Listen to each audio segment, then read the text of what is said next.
ලෝකයේ ආරම්භය සහ විනාශය ගැන බුදුරජාණන් වහන්සේ වදාළදේ. බුදුන් වහන්සේ ජීවමානව වඩවසන කාලයේදී පවා ලෝකය හා විශ්වය ගැන දැනගැනීමට උනන්දු වූ භික්ෂූන් වහන්සේලා හා බ්‍රාහ්මණ ආදී විවිධ පුද්ගලයන් ලෝකය ආරම්භය හා විනාශය ගැනත් මෙවැනි තවත් ග්‍රහලෝක විශ්වයේ ඇද්ද යන්න ගැනත් බුදුන් වහන්සේගෙන් කරුණු විමසා තිබේ.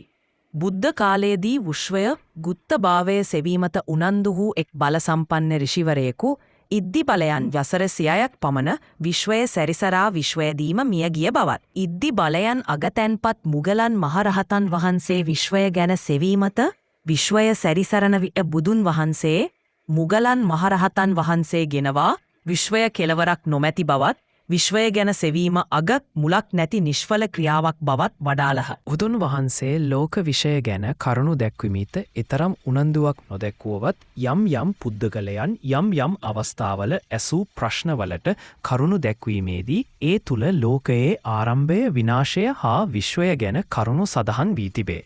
බෞද්ධ සාහිත්‍යයේ එන අග්ගගඤ්ඤ සූත්‍රය හා සීහනාද සූත්‍රයේ ලෝකයේ ආරම්භය ගැනත් සප්ත සූර්යෝද්ගමන සූත්‍රයේ ලෝකයේ විනාශය ගැනත් කරුණු අන්තර්ගත වී තිබේ. එක් අවස්ථාවක ආනන්ද හිමියෝ ලෝකය හා වෙනත් ග්‍රහලෝක තිබේදයි බුදුන් වහන්සේගෙන් ඇසූ පැනයට උන්වහන්සේ කරුණු දැක්වීමේදී එක් සහස්සි චූලනිකා ලෝක ධාතු එක් ද්විසහස්සි මජ්ක්‍ධිමා ලෝක ධාතු හිසහස්සී මහා සහස්සී ලෝක ධාතු වශයෙන් තවත් ලෝක ධාතු මේ මහා විශ්වය තුල ඇතැයි උන්වහන්සේ වදාළ බව බුදු දහමේ සඳහන් වේ. තවත් අවස්ථාවකදී ආනන්ද හිමියන්ට ලෝකය ගැන කරුණු දැක්වීමේදී මේ ලෝකය විෂමය සක්වලවල් අන්නතය එත් තැනක හිරු නැගෙන කල තවත් තැනක මධ්‍යහ්නයයි අන් තැනක හිරු අවරට කොස්සිය. එක් තැනක පූර්ව යාමයයි තවත් තැනක මධ්‍යහ්නයද වේ වෙනත් තැනක පශ්චිම යාමයද වේ. යනුරෙන් කරුණු දක්වා තිබේ. දීඝනිකායෙහි අග්ගඤ්ඤ සූත්‍රයෙහි සහ අංගුත්තර නිකායෙහි සප්ත සූද්‍යෝද්ද ගමන සූත්‍රයෙහි බුදුන් වහන්සේ දක්වාටි ආකාරයට ලෝකයේ ආරම්භක ක්‍රියාවලිය කවදා සිදු වූවාදෑ කිව නොහැකි බවත් ලෝකයේ ආරම්භය හා විනාශ වීම සංස්කාර ධර්මතාවයන්ට අනුව සිදුවන බවත් දක්වාට. ලෝක සත්වයන් කර්ම ශක්තිය අනුව පේත්‍ර, මනුෂ්‍ය, දේව, බ්‍රහ්ම ආදී භවයන්හි උපදින බවත් ලෝකයට කර්මශක්තියක් නැතත් සංස්කාර ධර්මතාවය අනුව ලෝකය හටගැනීම හා විනාශවීම සිදුවන බවත් බුදු දහමෙහි දක්වාට. ලෝකයේ විනාශවන ක්‍රියාවලිය සංවට්ට කප්පය යනුවෙන්ද නැවත ඇතිවීම විවට්ට කප්පය යනුවෙන්ද හැඳින්වේ. බුදු දහමේ සඳහන් මහා කල්පයකට සංවර්ත කල්පය, සංවර්ත ස්ථායී කල්පය, විවර්ත ස්ථායී කල්පය යනුවෙන් අසංඛ්‍ය කල්ප 4කි. මහා කල්පයක අවසාන අසංඛ්‍ය කල්පයේදී පෘථුවිය ඇතුළු ග්‍රහලෝකයන්ගේ හා ජීවීන්ගේ විනාශය සිදුවන බව බුදු දහමේ සඳහන් වේ. බෞද්ධ සාහිත්‍යයේ දැක්වෙන ආකාරයට මීට අසංඛ්‍ය කල්ප ලක්ෂ ගණනට පෙර කල්පය යනු කාලය දක්වන අති දීර්ඝ කාලමානයකි. තණ්හංකර බුදුන් වහන්සේ සිට ගෞතම බුදුන් වහන්සේ දක්වා බුදුවරු 28 නමක් මේ ලොව පහළ වී ඇත. සාරමණ්ඩ කල්පයේ සිට මහා මණ්ඩ කල්පය දක්වා මහා කල්ප 11ක් ගෙවී ඇත. අප දැන් ජීවත්වන කාලය මහා භද්‍ර කල්පයයි. මේ මහා භද්‍ර කල්පයේ කකුසන්ද, කෝණාගමන, කාශ්‍යප හා ගෞතම යන බුදුවරු 90 නමක් මේ ලොව පහළ වී ඇත. මේ මහා භද්‍ර කල්පයේ ඉදිරියට බුදු වීමට ඇත්තේ මෛත්‍රී බුදුන් වහන්සේය. බුදු දහමේ දැක්වෙන පරිදි මෛත්‍රී බුදුන් වහන්සේගෙන් පසුව මෙම මහා භද්‍ර කල්පය අවසන් වේ. අප දැන් ජීවත්වනේ ගෞතම බුදුන් වහන්සේගේ ශාසන කාලයේය. මෙම ශාසන කාලය අවුරුදු 5000ක දක්වා පවතින බවත් ඉන් පසු ලෝකයේ මිනිසුන් පංචශීල ප්‍රතිපත්තියෙහි පිරිහි අධර්මිෂ්ඨ වීමෙන් බුද්ධ ශාසනය පිරිහෙන බවත් මිනිසුන්ගේ ආයුෂ පිරිහි ආයුෂ දසවසර දක්වා කෙටිවන බවත් දෙවියන්ගේ පෙළඹවීමෙන් මිනිසුන් නැවත පංචශීල ප්‍රතිපත්තියෙහි පිහිටා ධාර්මික වීමෙන් ආයුෂ අවුරුද්දු 84 දක්වා වර්ධනය වන බවත් ඒ කාලයේහි මෛත්‍රී බුදුන් වහන්සේගේ පහළවීම සිදුවන බවත් බෞද්ධ සාහිත්‍යයෙහි සඳහන් වේ. බුදු දහමේ සඳහන් කල්පය යනු කාලය මනින අති දීර්ඝ කාලමානයකි.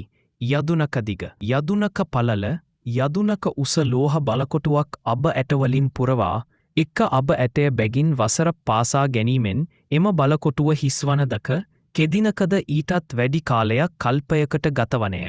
බුද්ධ දහමෙහි දක්වා ඇත.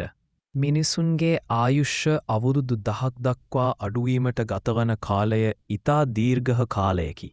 ඉන්පසු යහධර්මයෙහි ඇලීමෙන් මිනිසුන් යලි දීර්ඝායුෂ්‍ය ලැබීමද එම කාලයෙහි මෛත්‍රී බුදුන් වහන්සේගේ පහළවීම සිදුවන බවද. මෛත්‍රී බුදුන් වහන්සේ අවුරුදු 900 මහා වළන්ද පිරිනිවන් පා දීර්ඝ කාලයකට පසු බුද්ධ ශාසනය නැවතවරක් පිරිහීමෙන් පසු ලෝවැසියන් පංචශීලයෙහි පිරිහි අධර්මයට යොමුවීමෙන් මිනිසුන් ආගමික හා සමාජීය වශයෙන් පිරිහෙන කාලයක් උදාවන්නේය. එම කාලය මෙම මහා භද්‍ර කල්පයේ අවසාන කාලයයි. ඒ දක්වා තතවන කාලය කොතරම් දීර්ඝ විය හැකිද?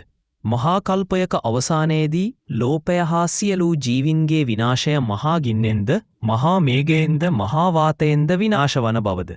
ගිතෙල් පිට ගිනිගත් විට යම් දෙයක් ශේෂ නොවන්නේද? ඒ ආකාරයට ගින්නෙන් වන විනාශයේදී ලෝකය අලුවත් ඉපිරි නොවන බව සප්ත සූත්‍රයෝද්ගමන සූත්‍රයෙහි සඳහන්ව.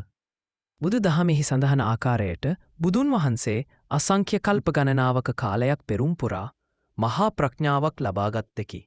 ඒ උත්තරීතර තත්ත්වය සම්මා සම්බුද්ධත්වය. ලෝකවිදූ යන නාමයන උන්වහන්සේ හඳුන්වන එහෙයිනි. ඒ උත්තරීතර තත්ත්වය සම්මා සම්බුද්ධත්වය. ඒ ධර්මතාවයට අනුව ලෝකයේ ආරම්භයත් ලෝකයේ විනාශයත් සිදුවේ. ඇත ඉතිහාසයට අපේ මතකය යොමු කළහොත් නොයෙක් යුගයන්හි ලෝකයේ නොයෙක් රාජ්‍ය නොයෙක් දේශාන්තරවල ආගමික හා සමාජීය වශයෙන් ජනතාව පිරිහීමත් යුද කෝලාහල ඇතිවීමන් වසංගත රෝග ඇතිවීමන් හා ජලගැලීම් මුහුදු ගොඩගැලීම් සුලිසුලංවලින් ගිනිකඳු පිපිරීමන් හා භූමිකම්පා ආදී භයංකර ස්වභාවික ව්‍යසන ඇතිවීමන් මිනිස් ශිෂ්ටාචාර මුළුමනින්ම පවා මේ මිහිතලයෙන් වදවී ගොස් ඇති අවස්ථා තිබේ. දකුණු ඇමරිකාවේ හා කාම්බෝජයේ තිබූ පුරාණ ශිෂ්‍යේතාචාර විනාශ වී යාම නිදසුන් වශයෙන් දැක්විය හැකිය. ඒව ලෝක විනාශ නොවේ. අතීතයේදී කෙම වැසන ඇයි වූවාසේම අනාගතයේදීද එවැනි වැසන ඇතිවිය හැකිය. බුද්ධ සාහිත්‍යයේ සඳහන් ආකාරයට මෙම ලෝපය විනාශවීමට කල්ප ගණනාවක් ගතවන්නේය. බුදු දහමට අනුව මෙම මහා භද්‍ර කල්පයේ අවසානයේදී මෙම ලෝකය විනාශය සිදුවන්නේය. ඒ හටගැනීමත් විනාශවීමත් යන සංස්කාර ධර්මතාවයට අනුව. එය වර්ෂ ගණනින් ගතහොත් වර්ෂ දශලක්ෂ ගණනින් ගතවන අති දීර්ඝ කාලයකි. වඩා ගැඹුරු ධර්ම දේශනාවල බුදුරජාණන් වහන්සේ විසින් ලෝකය පනවා ඇත්තේ බම්බයක් පමණ ශරීරේනි. එනම් ස්කන්ධ පහෙනි නැතිනම් ආයතන 12නි. මේ ආයතන හෝ ස්කන්ධ පිරිසින්ද දැකීමෙන් මුළු ලෝකයම අවබෝධ කරගත හැකිය.